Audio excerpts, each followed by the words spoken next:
Hello guys, आप सब कैसे हो? आई होप सब बढ़िया होंगे।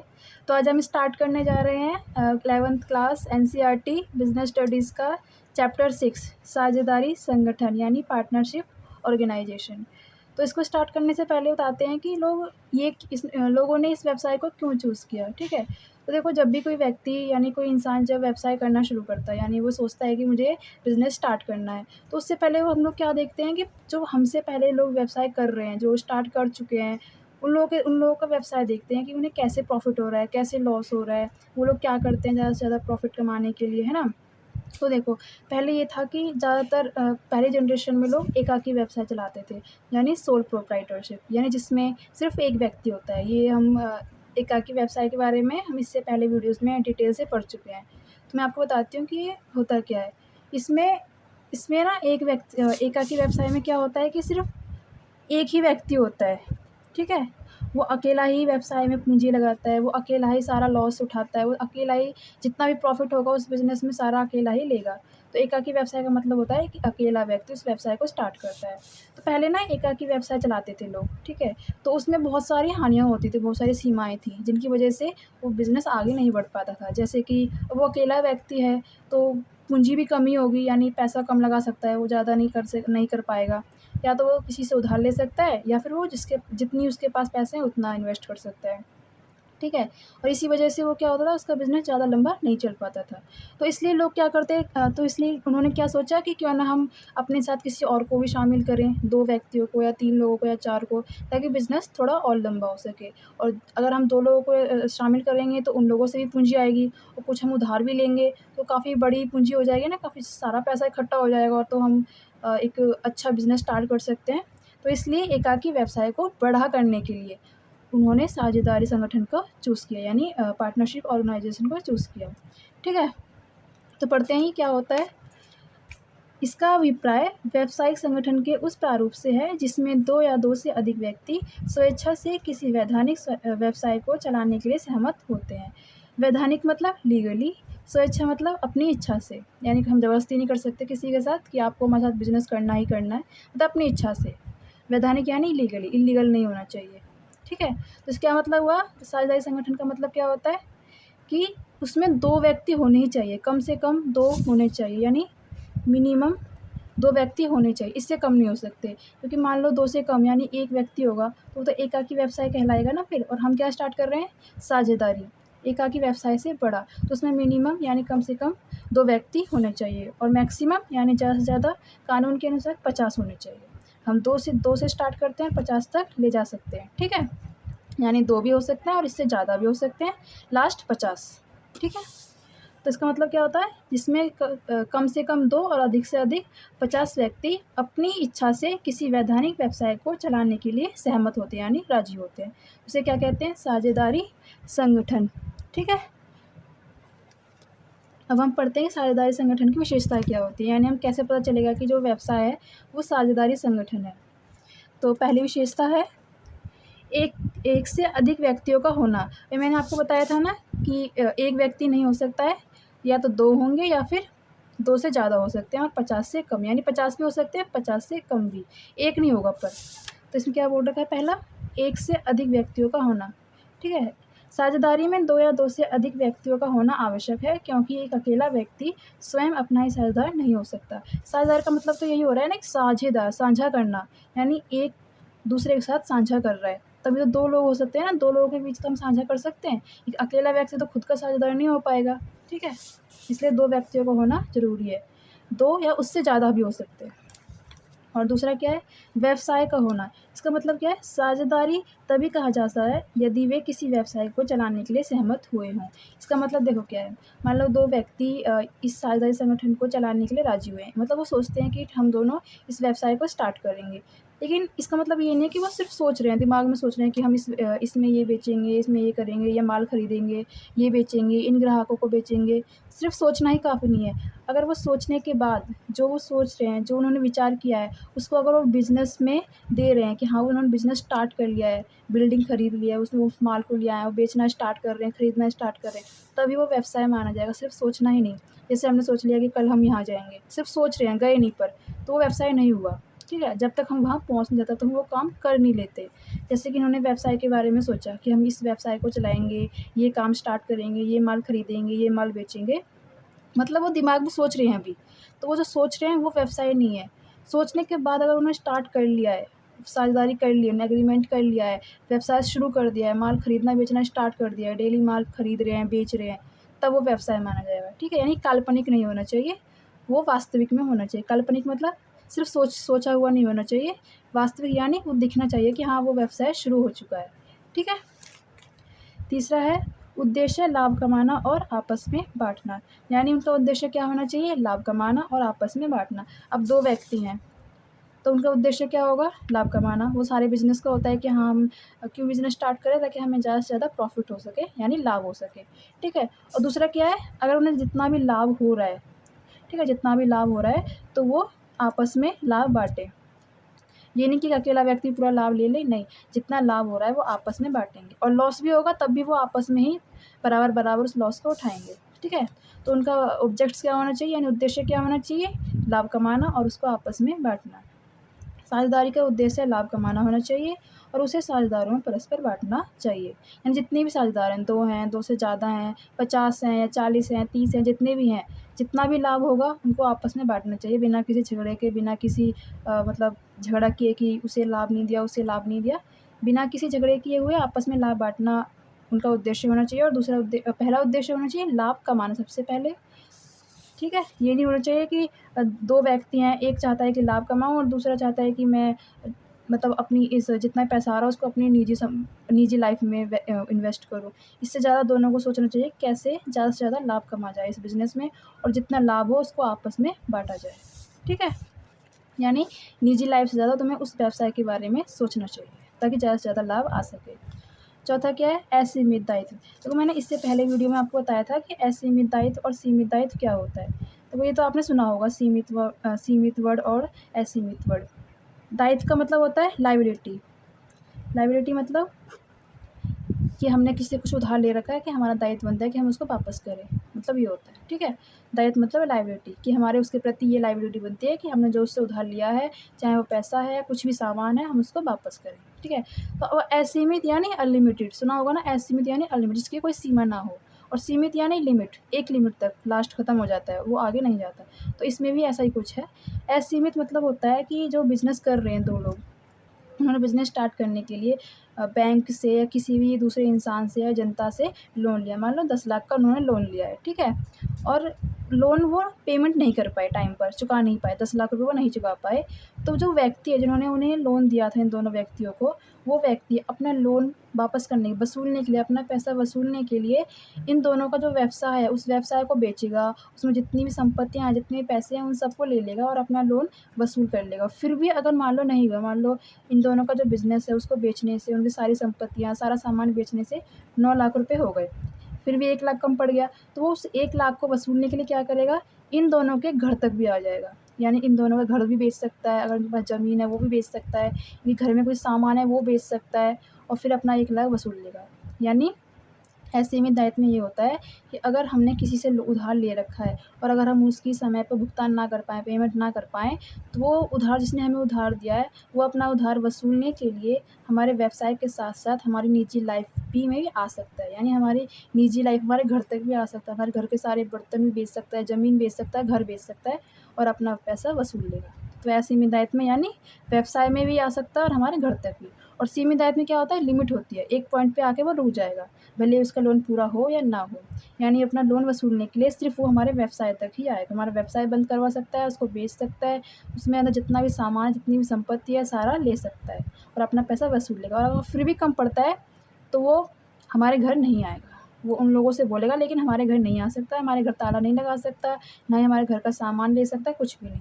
तो सीमित में क्या होता है कि अगर हमने किसी से लोन ले रखा है और हम नहीं चुका पाए उसका लोन, तो वो अपना पैसा वसूलने के लिए सिर्फ़ और सिर्फ़ हमारे बिज़नेस तक ही आएगा। हमारे बिज़नेस का सामान ही बेच सकता है और असीमित दायित्व में वो हमारे घर तक भी आ सकता है अपना पैसा वसूलने के लिए, ठीक है? तो साझेदारी संगठन में जो मेंबर्स होते हैं, जो साझेदार होते हैं, उनका दायित्व असीमित होता है। साझेदारी में प्रत्येक साझेदार का दायित्व असीमित होता है।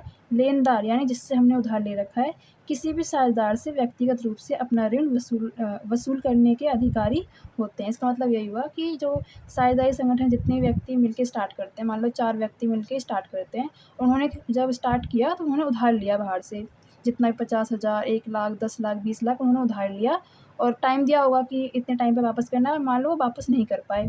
तो वो जो लेनदार हैं जिन्होंने हमें लोन दिया, जिन्होंने इन 4 व्यक्तियों को लोन दिया था, वो अपना पैसा वसूलने के लिए इनके व्यवसाय में आएगा, इनका व्यवसाय बेच सकता है, इनके व्यवसाय में जितना सामान है, जितना माल है वो सारा बेचेगा और अपना पैसा वसूल लेगा। फिर भी कम पड़ेगा पैसा, मान लो फिर भी उनको उसके लोन का पैसा पूरा नहीं हुआ तो वो इन 4 व्यक्तियों के घर तक भी आएगा। उसको अधिकार होता है कि वो इनको व्यक्तिगत रूप से भी अपना पैसा वसूले, यानी व्यक्ति का मतलब उनकी निजी लाइफ़ में भी आ सकता है, पर्सनल लाइफ़ में भी आ सकता है, उनके घर तक भी आएगा। ठीक है? तो ये होता है असीमित। 5वीं विशेषता है पृथक अस्तित्व नहीं। पृथक माने अलग, अस्तित्व माने यानी दोनों की जो पहचान है, जो आइडेंटिटी है, वो अलग नहीं होगी। यानी दोनों मतलब क्या हुआ, साझेदारी और साझेदार। देखो साझेदारी मतलब होता है, एक होता है साझेदारी और एक होता है साझेदार, दोनों इसी में आते हैं। साझेदारी यानी मान लो कोई 2 व्यक्ति हैं, वो अपना बिज़नेस स्टार्ट करते हैं, तो उन्होंने पहले बिज़नेस सोचा कि ये बिज़नेस करेंगे, तो जो व्यवसाय स्टार्ट किया है उन्होंने, वो व्यवसाय उसके अंदर जितने भी कार्य किए जाएँगे, यानी जितनी भी क्रियाएँ की जाएँगी, जो भी वो क्रय विक्रय यानी जो भी माल बेचेंगे, खरीदेंगे, मतलब उस व्यवसाय में जितने भी कार्य होंगे, जो भी काम किया जाएगा, यानी वो व्यवसाय, उसमें जो भी काम किए जाएँगे, जो भी माल खरीदा जाएगा, बेचा जाएगा, मतलब उस व्यवसाय के अंदर जितनी भी एक्टिविटीज़ होंगी, जितने भी काम होंगे, वो कहलाता है साझेदारी। यानी जिस व्यवसाय को स्टार्ट करने के लिए जो एग्रीमेंट होता है, वो कहलाती है साझेदारी। ठीक है? और साझेदार क्या होते हैं? जो व्यक्ति, जो आदमी, जो इंसान सोचते हैं, जो व्यक्ति मिलके ये काम करते हैं, वो साझेदार कहलाते हैं, यानी मेंबर्स। ठीक है? व्यक्ति साझेदार वो होते हैं पार्टनर्स, यानी मेंबर्स, जो व्यक्ति इंसान होते हैं। ठीक है? जो नेचुरल होते हैं व्यक्ति। और साझेदारी जिसको स्टार्ट करने के लिए राज़ी होते हैं व्यक्ति, जिस काम को करने के लिए, उसे कहते हैं साझेदारी। ठीक है? जैसे 2 व्यक्ति हैं, वो मान लो कपड़े का बिज़नेस करने के लिए राज़ी हुए हैं कि हम कपड़ा खरीदेंगे और फिर उसको ग्राहकों को बेचेंगे। जो कपड़े इसका बेचने के लिए वो उन्होंने राज़ी हुए हैं, तो वो कपड़े की जो व्यवसाय है, जो बिल्डिंग है, जिस बिल्डिंग के अंदर वो कपड़े बेचेंगे, खरीदेंगे, जो उनका बिज़नेस है, वो क्या कहलाएगा? साझेदारी। और जो 2 व्यक्ति हैं, जिन्होंने ये एग्रीमेंट किया है कि हम दोनों मिलके ये काम करेंगे, वो दोनों व्यक्ति क्या कहलाएँगे? साझेदार, यानी मेंबर्स, उस साझेदारी के मेंबर्स। ठीक है?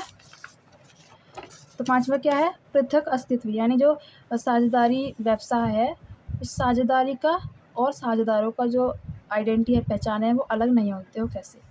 साझेदारी का अस्तित्व साझेदारों से अलग नहीं होता, यानी फर्म से संबंधित सभी अनुबंध फर्म पर लागू होने के साथ-साथ प्रत्येक साझेदार पर भी संयुक्त तथा व्यक्तिगत रूप से लागू होते हैं। इसका मतलब ये है कि जो बिज़नेस है, जो व्यवसाय हम स्टार्ट किए हैं, वो व्यवसाय और उस व्यवसाय में जितने भी लोग हैं, जो मालिक बने हुए हैं, जो स्वामी हैं, जो ओनर हैं, उनकी पहचान और उस व्यवसाय की पहचान अलग नहीं होगी। यानी मान लो इस व्यवसाय के थ्रू कोई मान लो कुछ इल्लीगल काम हो गया, कोई भी गैरकानूनी काम हो गया, तो जो केस उस कंपनी पे होगा, वो केस उन लोगों पर भी होगा जो इस व्यवसाय को चला रहे हैं। इसलिए कहते हैं पृथक अस्तित्व नहीं है, यानी दोनों की पहचान अलग नहीं होती है, दोनों एक ही होते हैं।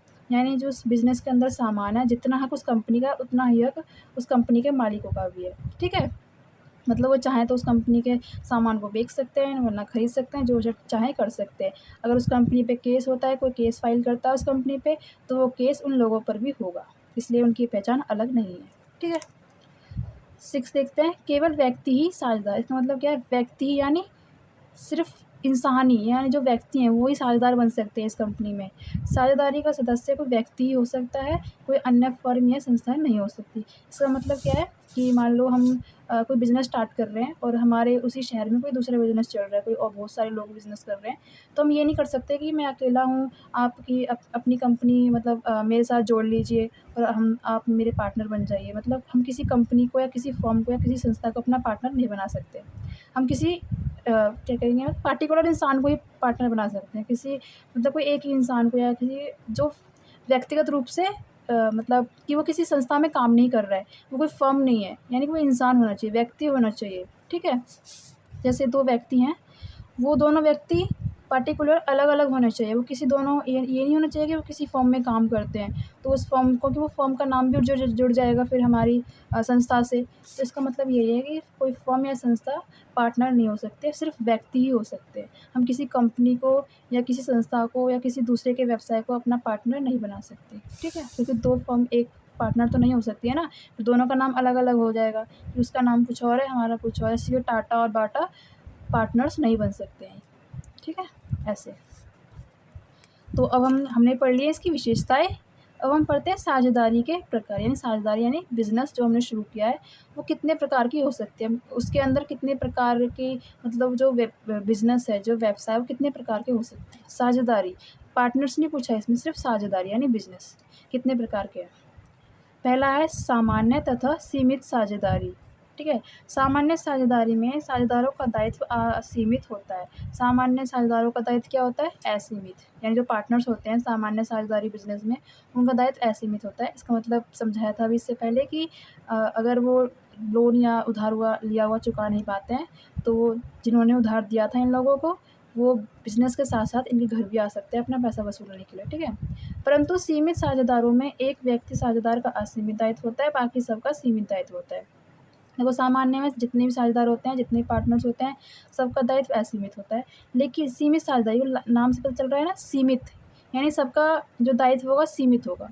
यानी उनके जो लेनदार हैं जिससे इन लोगों ने लोन लिया था, वो अपना लोन वसूलने के लिए सिर्फ़ बिज़नेस तक ही आ सकते हैं ना, घर नहीं आएँगे। लेकिन इसमें क्या होता है कि सीमित साझेदारी में एक व्यक्ति ऐसा होता है, मान लो 40 व्यक्ति लगे हुए हैं सीमित साझेदारी में, उनमें से एक ऐसा होगा जिसका दायित्व असीमित होगा, ठीक है? मान लो मेन व्यक्ति हो कोई, ठीक है? मुखिया हो, कर्ता हो, तो उसका दायित्व असीमित होगा। बाकी जो 39 बचे हुए हैं पार्टनर्स, उनका सीमित होगा। यानी उनके अगर लोन वाला आता है, तो वो सिर्फ़ बिज़नेस तक ही आ सकता है। जितना पैसा इन्होंने लगा रखा है कंपनी में, उतना पैसा वो ले सकता है, लेकिन ये घर तक नहीं आएगा। लेकिन जो एक व्यक्ति है, उसके घर तक आ सकता है, ठीक है? तो यही हुआ। सामान्य साझेदारी में सारे पार्टनर्स का दायित्व असीमित होता है, लेकिन सीमित साझेदारी में एक पार्टनर्स का दायित्व असीमित होता है, बाकी सबका सीमित होता है, ठीक है? अब देखो दूसरा क्या है, ऐच्छिक तथा विशेष साझेदारी। ऐच्छिक देखो नाम से, ऐच्छिक यानी इच्छा से, अपनी इच्छा से, यानी पार्टनरशिप एट विल, यानी अपनी इच्छा से, अपनी मर्जी से। और विशेष यानी किसी स्पेशल साझेदारी, विशेष। तो देखो ऐच्छिक साझेदारी अनिश्चित काल के लिए तथा कोई भी व्यवसाय शुरू करने के लिए स्थापित की जाती है। मतलब हम अपनी मर्ज़ी से स्टार्ट कर रहे हैं और हम कब कितने भी लंबा चला सकते हैं बिज़नेस को। कितना मतलब 2 साल, 4 साल, 50 साल, 80 साल, या चाहे तो हम 1 महीने बाद बंद कर सकते हैं, मर्ज़ी है। अनिश्चित काल मतलब तय नहीं होता है कि हम इतने समय के लिए चलाएँगे। जब तक हमारा मन होगा तब तक हम चलाते रहेंगे। ऐच्छिक साझेदारी अपनी इच्छा से हुआ है वो। और दूसरा क्या है, विशेष साझेदारी किसी विशेष उद्देश्य के लिए प्रारंभ की जाती है। उद्देश्य पूरा होते ही साझेदारी समाप्त हो जाती है। ऐच्छिक में क्या होती है, अपनी इच्छा से लगे हुए हैं वो लोग, अपनी इच्छा से उस व्यवसाय को चला रहे हैं और वो कितना भी लंबा चल सकता है बिज़नेस, साल, 10 साल, 20 साल, ठीक है? और विशेष साझेदारी नाम से विशेष यानी स्पेशल है वो, तो इसका क्या होगा, उनका कोई उद्देश्य होगा कि हमें ये काम पूरा करना है या फिर हमें इतना पैसा चाहिए, तो वो उस विशेष उद्देश्य से उस बिज़नेस को स्टार्ट करते हैं। और जब वो उनका उद्देश्य होता है वो पूरा हो जाता है, तो साझेदारी अपने आप ही ख़त्म हो जाती है। क्योंकि वो नाम ही उनका विशेष साझेदारी रखते हैं अपने एग्रीमेंट में, तो इसलिए जब उनका उद्देश्य पूरा हो जाएगा, मान लो इन्होंने कोई उद्देश्य था कि हमें 1 करोड़ रुपए चाहिए, ठीक है? ज़रूरत है और 2 लोगों ने मिलके बिज़नेस स्टार्ट किया कि हमें 2 करोड़ रुपए इकट्ठे करने हैं, ये विशेष साझेदारी से। और मान लो 2 साल बाद, 4 साल बाद, फिर 5 साल बाद उनके 1 करोड़ रुपए इकट्ठे हो गए, यानी उनका जो विशेष उद्देश्य था वो पूरा हो गया। तो इनकी जो पार्टनरशिप होगी ना, वो अपने आप ख़त्म हो जाएगी अब, क्योंकि उनका उद्देश्य पूरा हो गया, ठीक है? तो ऐच्छिक साझेदारी में क्या होता है, अपनी इच्छा से साझेदारी अनिश्चित काल के लिए तथा कोई भी व्यवसाय शुरू करने के लिए स्थापित की जा सकती है। यानी अपनी इच्छा से शुरू करते हैं, कितने भी समय के लिए हो सकती है, और वो कोई भी बिज़नेस स्टार्ट कर सकते हैं। कोई नाम नहीं है कि आपको ये बिज़नेस करना है, ये बेचना है, ऐसा कुछ नहीं। वो जो चाहे वो व्यवसाय शुरू कर सकते हैं। और विशेष साझेदारी में क्या होता है, उद्देश्य के लिए प्रारंभ की जाती है, किसी एक उद्देश्य के लिए शुरू की जाती है, और जब वो उद्देश्य पूरा हो जाता है, तो वो साझेदारी है, जो एग्रीमेंट है, वो ख़त्म हो जाता है, ठीक है? तीसरा क्या है, वैध तथा अवैध साझेदारी। वैध यानी लीगल, अवैध यानी इल्लीगल, ठीक है? तो देखो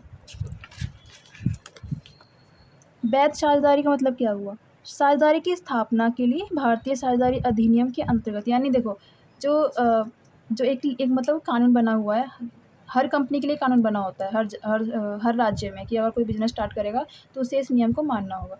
वैसे तो देखो, साझेदारी संगठन स्टार्ट करने के लिए हमें कोई रजिस्ट्रेशन कराने की ज़रूरत नहीं होती है, ठीक है? लेकिन अगर हम करवा लेते हैं तो हमें काफ़ी लाभ मिल सकते हैं, कि मान लो किसी दूसरे कंपनी हम पे केस कर दिया बिना किसी वजह के, तो हम पुलिस में जा सकते हैं और वो हमसे माँगता है कि आपने एग्रीमेंट किया था, रजिस्ट्रेशन कराया था, वो दिखाओ। तो हम दिखा देंगे तो हमारी बात मान लेगा ईज़िली, तो हमें प्रॉफ़िट हो सकता है अगर हम रजिस्ट्रेशन करा लें। वैसे ज़रूरी नहीं होता है। तो इसका मतलब क्या है, साझेदारी संगठनों को साझेदारी अधिनियम के अनुरूप ही कार्य करना होता है। यानी अगर वो नहीं भी करवाते, मान लो साझेदारी संगठन है, 2 लोग शुरू कर रहे हैं, रजिस्ट्रेशन करवाना ज़रूरी नहीं समझते, नहीं करते। भले ही वो रजिस्ट्रेशन नहीं करवा रहे, लेकिन उन्हें साझेदारी संगठन यानी 1932 के अंतर्गत उन्हें कुछ बातें हैं जिन्हें फ़ॉलो करना होता है, उन्हीं के अनुसार कार्य करना होता है, ठीक है? तो वो क्या कहलाएँगे, जो देखो, जो इस नियम यानी साझेदारी संगठन अधिनियम 1932, इसके नियम अगर वो काम करते हैं, उसको फ़ॉलो करते हैं, तो वो वैध हो जाएगा, यानी लीगल है, क्योंकि कानूनी तौर पे हम उनकी बात मान रहे हैं, हमने रजिस्ट्रेशन भी करवा लिया, तो वो वैध हो गया, सिंपल, ठीक है? अवैध क्या होगा? जो इस अधिनियम को, जो मतलब उस नियम में नहीं जो लिखा हुआ है कि आपको ये नियम मान रहे हैं, उस कानून में लिखा हुआ है कि आपको ये करना है, ये नहीं करना है, तो वो अगर उसके खिलाफ़ काम करते हैं, कि मतलब जो नियम है वो नहीं मानते हैं, तो वो अवैध कहलाएगा। वो कौन-कौन से काम हो सकते हैं? जैसे मान लो, अगर वो साझेदार की स्थापना, यानी साझेदारी है, पार्टनरशिप, जो हम व्यवसाय शुरू कर रहे हैं, उसकी स्थापना का उद्देश्य ही गैरकानूनी है, इल्लीगल है, हम कोई वैध काम कर रहे हैं, जो सरकार ने मना कर रखा है, हम वही काम कर रहे हैं, तो वो अवैध कहलाएगा। दूसरा हो सकता है कि जो साझेदारी का व्यवसाय है, सार्वजनिक नीति के विपरीत है, यानी वही पब्लिक पॉलिसी के उल्टा कर रहे हैं हम, कि पब्लिक के लिए जो हित में होना चाहिए, उसको हम उल्टा कर रहे हैं, तो वो भी अवैध हो गया। सदस्यों की संख्या निर्धारित न्यूनतम सीमा से कम या अधिकतम सीमा से अधिक हो सकती है। इससे देखो, बताया था ना कि इसमें क्या होता है, मिनिमम सदस्य 2 होने चाहिए और मैक्सिमम 50 हो सकते हैं, यानी 2 हो सकते हैं या उससे ज़्यादा, और 50 हो सकते हैं या उससे कम। लेकिन मान लो इन्होंने क्या किया, 2 से कम स्टार्ट कर लिया, यानी 1 ले लिया सिर्फ़, तो वो भी अवैध हो गई, क्योंकि उसमें 2 चाहिए थे, इन्होंने 1 लिया सिर्फ़, यानी 1 ही अकेला स्टार्ट कर रहा है, तो वो साझेदारी कहलाएगा ही नहीं, तो वो अवैध है। और 50 से ज़्यादा हम ले नहीं सकते। मान लो इन्होंने 51 लोग शुरू कर रहे हैं, 52 कर लिया, 60, 70 कर लिए, तब भी वो अवैध कहलाएगा, है नी? ठीक है? इन सदस्यों की संख्या उतनी ही होनी चाहिए जितना उस कानून में बताया हुआ है, वरना वो अवैध कहलाएगी। या फिर हो सकता है साझेदारी में कोई शत्रु देश का व्यक्ति है, यानी हमारी कंपनी में ना कोई, मान लो हम इंडिया में हैं और हमारी कंपनी में कोई पाकिस्तान, जो जितने मेंबर्स हैं, मान लो 4 मेंबर्स हैं, उसमें से 3 मेंबर्स इंडिया के हैं और 1 मेंबर पाकिस्तान का है, तो हमारा दुश्मन देश का हो गया ना, तभी वो अवैध कहलाएगा, ठीक है? अब हमने प्रकार तो पढ़ लिए कितने होते हैं। अब हम पढ़ते हैं साझेदारी के लाभ, यानी अगर हम ये बिज़नेस स्टार्ट करते हैं तो हमें इससे क्या फ़ायदा होगा, यानी पार्टनर्स को क्या फ़ायदा हो सकता है या कंपनी को क्या फ़ायदा होगा, ठीक है?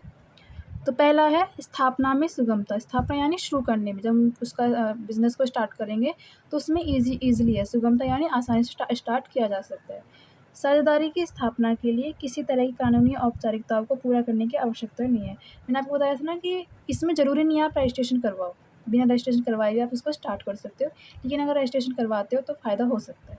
तो इसमें ईज़ी इसलिए बोला है क्योंकि इसको रजिस्ट्रेशन कराने की ज़रूरत नहीं है। कोई भी कानूनी औपचारिकताएँ को पूरा करने की आवश्यकता नहीं होती। कानूनी यानी कोई ज़रूरी नहीं है हमें डॉक्यूमेंट्स वगैरह जमा करवाएँ, रजिस्ट्रेशन वगैरह करवाएँ, इसलिए वो स्टार्ट करने में ईज़ी होती है। इसलिए बोला है स्थापना में सुगमता है, ठीक है?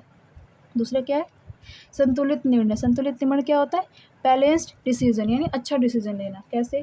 साझेदारी संगठन अनेक गुणों वाले व्यक्तियों का सम्मिश्रण होता है तथा इसमें जितने भी निर्णय लिए जाते हैं वे सभी साझेदारों की सलाह से लिए जाते हैं। क्योंकि देखो, इसमें 1 से ज़्यादा व्यक्ति हैं, 2 हैं, 40 हो सकते हैं, 30 हो सकते हैं, 20 हो सकते हैं। उसमें क्या है कि वो साझेदार अगर बिज़नेस स्टार्ट कर रहे हैं तो ऑफ़ कोर्स उन्होंने व्यवसाय के बारे में पढ़ा होगा, अच्छे से सर्च किया होगा, मतलब अच्छे दिमाग वाले व्यक्तियों को इसमें शामिल किया जाता है।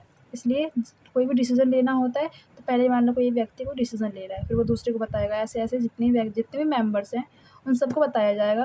फिर लास्ट में एक लास्ट डिसीज़न लिया जाएगा। एक मतलब अच्छा और लास्ट डिसीज़न लिया जाएगा, इसलिए बोलते हैं संतुलित निर्णय, ठीक है? यानी सारे साझेदारों को मिलके एक अच्छा डिसीज़न लेते हैं। अधिक वित्तीय साधन।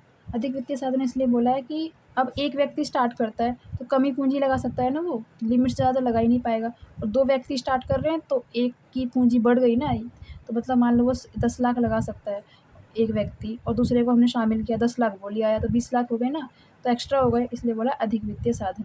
साझेदारी में कई साझेदारों के वित्तीय साधन मिलकर विशाल पूँजी का रूप धारण कर लेते हैं, यानी एक से ज़्यादा व्यक्ति अगर शामिल हो जाते हैं तो ज़्यादा पैसा आ जाता है और हम एक अच्छा व्यवसाय शुरू कर सकते हैं, ठीक है। लेकिन कंपनी से ज़्यादा नहीं आता है इसमें, क्योंकि कंपनी में बहुत ज़्यादा लोग होते हैं। लेकिन फिर भी ठीक-ठाक, मतलब एक आध के व्यवसाय से ज़्यादा ही पैसा आता है और हम एक अच्छा बिज़नेस स्टार्ट कर सकते हैं। इसलिए बोला अधिक वित्तीय साधन। फोर्थ क्या है? जोखिम का बँटवारा। देखो, एक अकेला व्यक्ति अगर बिज़नेस स्टार्ट करेगा और अगर उसके बिज़नेस में कोई लॉस हो गया, कोई नुकसान हो गया, तो वो अकेला ही उस जोखिम को उठाएगा ना। लेकिन इसमें क्या है, 2 व्यक्ति होते हैं, 2 से ज़्यादा होते हैं। तो मान लो कोई नुकसान हो जाता है, कोई हानि हो जाती है, कोई लॉस हो जाता है, कुछ भी हो जाता है, कोई भूकंप आ जाए, कुछ हो जाए, तो जो लॉस होगा, जो हानि होगी, वो समय बँट जाएगी। तो किसी को भार का महसूस नहीं होगा कि मुझ पे ज़्यादा हानि हो गई, मुझ पे ज़्यादा लॉस आ गया, समय बढ़ जाता है। तो जोखिम का बँटवारा। साझेदारी में अनेक व्यक्तियों में जोखिम विभाजित हो जाता है, ठीक है। फिफ्थ क्या है? गोपनीयता। गोपनीयता यानी सीक्रेट्स। अब हम कुछ अपनी बातें ऐसी होती है ना, सीक्रेट रखना चाहते हैं, हम नहीं चाहते कि हम जनता को बताएँ या लोगों को बताएँ। तो कंपनियों को क्या होता है ना, कंपनी जब हम स्टार्ट करते हैं तो कंपनियों को अपनी जनता को ना अपने मतलब ईयरली, साल में एक बार अपना अकाउंट दिखाना होता है कि हमने इस तरह से किया था, इस तरह से शेयर्स इश्यू किए थे वगैरह वगैरह। तो इस साझेदारी संगठन में ऐसा नहीं करना होता।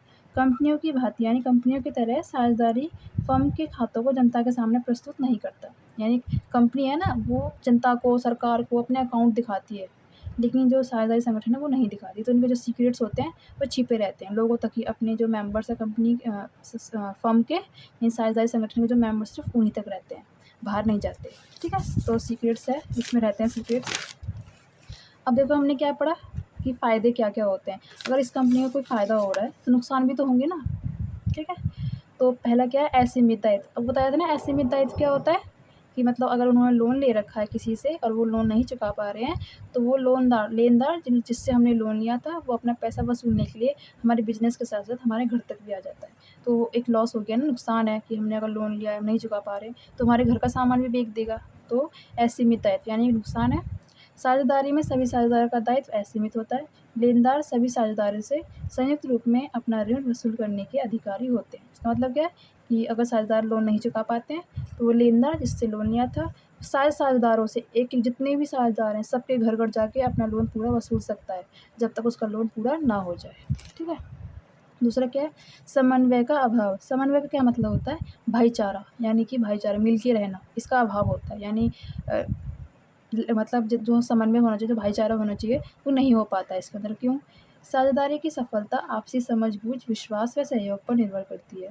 परंतु जहाँ भी अधिक व्यक्ति होंगे, वहाँ विचारों में भिन्नता हो सकती है, जिसके कारण उनमें झगड़ा होता है और समन्वय का अभाव हो जाता है। कहते हैं ना कि अगर 4 व्यक्ति बैठे हैं, 2 हैं, तो झगड़ा होगा ही होगा, तो वैसे ही है। ये अगर हम बिज़नेस स्टार्ट कर रहे हैं, तो हमें समझदारी की ज़रूरत होती है ना, विश्वास होना चाहिए एक-दूसरे पर, एक-दूसरे की मदद करने का विचार वो होना चाहिए, मन होना चाहिए, तभी तो हम एक अच्छा बिज़नेस स्टार्ट कर सकते हैं और ज़्यादा से ज़्यादा प्रॉफ़िट कमा सकते हैं।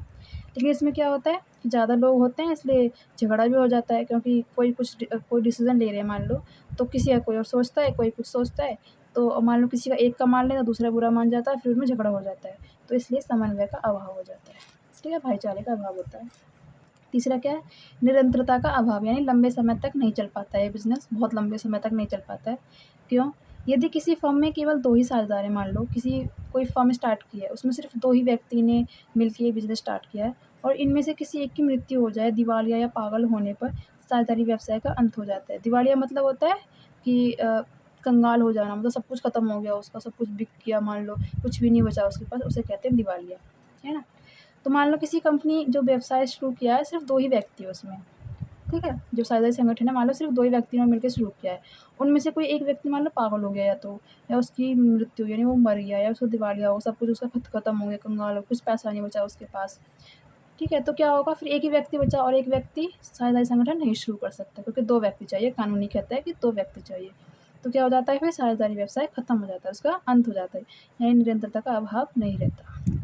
यानी निरंतर का अभाव होता है, मतलब लंबे समय तक ये व्यवसाय नहीं चल पाता है, ठीक है। फोर्थ देखो, जनता के विश्वास का अभाव। बताया था ना कि कंपनी है वो साल में एक बार अपने सारे अकाउंट जनता को दिखाती है, अपनी कंपनी के कुछ सीक्रेट्स हैं जो जनता को बताती है, सरकार को बताती है, तो जनता को विश्वास रहता है कि हाँ, ये साल में अपना अकाउंट दिखाती है, तो हम विश्वास कर सकते हैं, इससे माल खरीद सकते हैं। लेकिन साझेदारी संगठन ऐसा नहीं करती है, वो सारे सीक्रेट छिपा के रखती है, अपने अकाउंट छिपा के रखती है, सिर्फ माल बेचती है और खरीदती है और कुछ नहीं करती। तो देखो, क्योंकि कंपनी की भांति साझेदारी व्यवसाय के वार्षिक खातों को जनता के सामने प्रस्तुत नहीं किया जाता, इसलिए जनता को व्यवसाय की वास्तविक स्थिति की जानकारी नहीं होती है। इसलिए कभी-कभी ऋणदाता साझेदारी व्यवसाय को ऋण देने से मना कर देते हैं। इसका मतलब क्या हुआ, जो कंपनी है ना, कंपनी जब हम शुरू करते हैं मान लो, तो हम उसको साल में ना एक बार अपनी जो खाते हैं, जो अकाउंट है, हम दिखाते हैं जनता को। तो उससे क्या होता है ना कि जनता को पता होता है कि हाँ, इनकी रियलिटी क्या है, असलियत क्या है, कि ये क्या करते हैं, क्या नहीं करते हैं। तो जो जिनसे वो लोग अगर लोन भी लेना चाहें तो लेनदार उन्हें लोन दे देते हैं, ये जानकर कि हाँ, हर साल तो दिखाते ही हैं, अच्छे हैं, मतलब विश्वास कर लेते हैं और लोन दे देते हैं। लेकिन साझेदारी संगठन में क्या होता है, ये कंपनी की तरह अपने खाते नहीं दिखाते, सब कुछ छुपा के रखते हैं, कुछ भी नहीं बताते हैं। जनता को विश्वास नहीं होता कि इनकी वास्तविक स्थिति है क्या, कैसे प्रॉफ़िट कमा रहे हैं, क्या कर रहे हैं, क्या पता ये घपला कर रहे हों, है ना? तो क्या पता ये मिलावट कर रहे हों, तो ये सोचते हैं, तो विश्वास नहीं होता जनता का। और दूसरा क्या होता है कि जिससे अगर ये लोन लेना चाहते हैं, उन लोगों को विश्वास नहीं रहता, तो जल्दी इनको लोन नहीं देते हैं। तो क्या है, जनता के विश्वास का अभाव होता है। ठीक है? तो हमने पढ़ लिया साझेदारी क्या होती है, उसकी विशेषताएँ क्या होती हैं, लाभ क्या होते हैं और हानियाँ क्या होती हैं। अब देखो, हमने ना इससे पहले वीडियो में एक पढ़ा था एकाकी व्यवसाय। अब ये क्या होता है, हम इसमें भी जान लेंगे। देखो, साझेदारी तथा एकाकी व्यवसाय में अंतर। अभी हमने पढ़ा साझेदारी क्या होता है, अब हम पढ़ते हैं कि साझेदारी व्यवसाय और एकाकी व्यवसाय में क्या अंतर, डिफ़रेंस क्या है। ठीक है? पहला देखो, पहला तो हम इसी में यही कर सकते हैं, मीनिंग। आप ना मीनिंग से स्टार्ट करते हैं, अर्थ। साझेदारी क्या होता है, साझेदारी वह व्यवसाय है जिसमें कम से कम 2 व्यक्ति और अधिक से अधिक 50 व्यक्ति मिलकर एक व्यवसाय शुरू करते हैं, उसे साझेदारी संगठन कहते हैं। एकाकी व्यापार क्या है, एकाकी व्यापार वह व्यवसाय है जिसमें केवल एक व्यक्ति होता है, वो अकेला ही लाभ कमाता है, हानि उठाता है और सारी पूंजी अकेला ही लगाता है। ये भी लिख सकते हो। और देखो, इसमें क्या है, पहला सदस्यों की संख्या, यानी इसमें कितने सदस्य हैं, कितने मेंबर्स हो सकते हैं, कम से कम और ज़्यादा से ज़्यादा। तो साझेदारी संगठन में कम से कम 2 व्यक्ति यानी न्यूनतम 2 व्यक्ति, अधिकतम यानी मैक्सिमम 50, या तो 2 होंगे या उससे ज़्यादा, और लास्ट 50 या उससे कम। ठीक है? एकाकी व्यापार नाम से ही एक, केवल एक ही हो सकता है। मिनिमम भी और मैक्सिमम सिर्फ एक हो सकता है। ठीक है? रजिस्ट्रेशन कराना ज़रूरी है या नहीं? साझेदारी को आवश्यक नहीं परंतु लाभदायक। बताया था ना कि ज़रूरी नहीं है कि आपको कराना ही कराना है, अगर आपकी मर्ज़ी करा सकते हो, नहीं तो कोई बात नहीं। लेकिन अगर आप करा लेते हो तो आपको प्रॉफ़िट हो सकता है, काफ़ी ऐसे हद तक आपको फ़ायदे मिल सकते हैं। एकाकी व्यवसाय अकेला स्टार्ट करेगा, इसको कोई ज़रूरत नहीं है। इसका मतलब क्या हुआ, मान लो कोई दुकान पे राशन बेच रहा है, उसको ज़रूरत नहीं है कि वो रजिस्ट्रेशन कराए, ऐसे ही अपना व्यवसाय शुरू कर सकता है। ठीक है? तीसरा क्या है, लाभ हानि का बँटवारा कैसे करते हैं। साझेदारी सभी साझेदारों में ठहराव यानी एग्रीमेंट के अनुसार तथा ठहराव न होने पर समान रूप से लाभ हानि का बँटवारा करते हैं। एग्रीमेंट, इसके बारे में हम थोड़ा आगे पढ़ेंगे, इसी चैप्टर में है। जो साझेदारी संगठन है, उसमें जो जितने भी साझेदार होते हैं ना, वो एक एग्रीमेंट, जब वो बिज़नेस स्टार्ट करते हैं तो एक एग्रीमेंट करते हैं कि किसको कितना लाभ मिलेगा, किसको कितना हानि मिलेगी। तो वो एक रेशो यानी एक अनुपात तय करते हैं, तो उनको उस एग्रीमेंट के अनुसार लाभ मिलता है। और अगर वो एग्रीमेंट नहीं बनाते मान लो, तो अगर उस कंपनी में यानी इस साझेदारी संगठन में वो एग्रीमेंट नहीं बनाया हुआ होता है, तो सबको बराबर मिलता है। ठीक है? ये बात याद रखना कि साझेदारी संगठन में एग्रीमेंट अगर बनाया हुआ है, तो सभी साझेदारों को उसके अनुसार लाभ मिलेगा, और अगर नहीं बनाया हुआ है, सबको बराबर मिलेगा, लाभ और हानि भी। ठीक है? और एकाकी व्यवसाय में अकेला व्यक्ति है, तो सारा लाभ हानि का अधिकार एकाकी व्यवसाय स्वयं होता है। एक अकेले व्यक्ति का पूरी तरह से लाभ हानि पर संपूर्ण हक होता है। ठीक है? जितना भी लाभ होगा, जितनी भी हानि होगी, पूरा अधिकार अकेला ही उठाएगा। फोर्थ क्या है, प्रबंध यानी मैनेज, उस कंपनी को यानी उस व्यवसाय को मैनेज कैसे करते हैं। सभी साझेदार या सबके द्वारा चुना गया कोई एक व्यक्ति प्रबंध कर सकता है, यानी कि साझेदारी संगठन में तो जितने भी व्यक्ति उस व्यवसाय में लगे हुए हैं वो सारे कर सकते हैं, या फिर उन सबके द्वारा अगर कोई एक व्यक्ति चुन लें कि हम सब ने इस व्यक्ति को चुना है और ये इस व्यवसाय का प्रबंध करेगा, सब कुछ मैनेज करेगा, तो वो उस व्यक्ति के द्वारा भी किया जा सकता है। और एकाकी व्यवसाय में अकेला स्वामी या जो अकेला ओनर होता है, एक ही व्यक्ति, वही करता है। लास्ट क्या है, पूंजी यानी कैपिटल। सभी साझेदार पूंजी लगाते हैं, यानी कि देखो, मान लो 2 आएंगे, 4 आए, 5 आए, जितने भी इस व्यवसाय को शुरू करेंगे, सब अपने अपने हिस्से की पूंजी देंगे। और एकाकी व्यापार में एक ही अकेला व्यक्ति ही पूंजी लगाता है। ठीक है? हम इससे आगे का नेक्स्ट वीडियो पार्ट 2 में पढ़ेंगे। तो आई होप आपको अच्छे से क्लियर हो गया होगा। और हाँ, अगर आपको मैंने समझाया हुआ समझ आ रहा है, तो आप मेरे चैनल को सब्सक्राइब कर सकते हैं, ताकि आगे मैं जितनी भी वीडियोज़ अपलोड करूँ, आपको वो ईज़िली मिल सकें। और अगर आपको मेरी वीडियो पसंद आ रही है, तो मेरी वीडियो को लाइक करें। अगर आपको कोई डाउट है, कुछ पूछना चाहते हैं, या कुछ बताना है कि आपकी आवाज़ अच्छी नहीं आ रही है, या फिर सही से सुनाई नहीं दे रहा है, या फिर जो लिखा हुआ है वो दिखाई नहीं दे रहा है, तो आप कमेंट कर सकते हैं। ओके? मैं आपके कमेंट्स का रिप्लाई ज़रूर करूँगी। Thank you.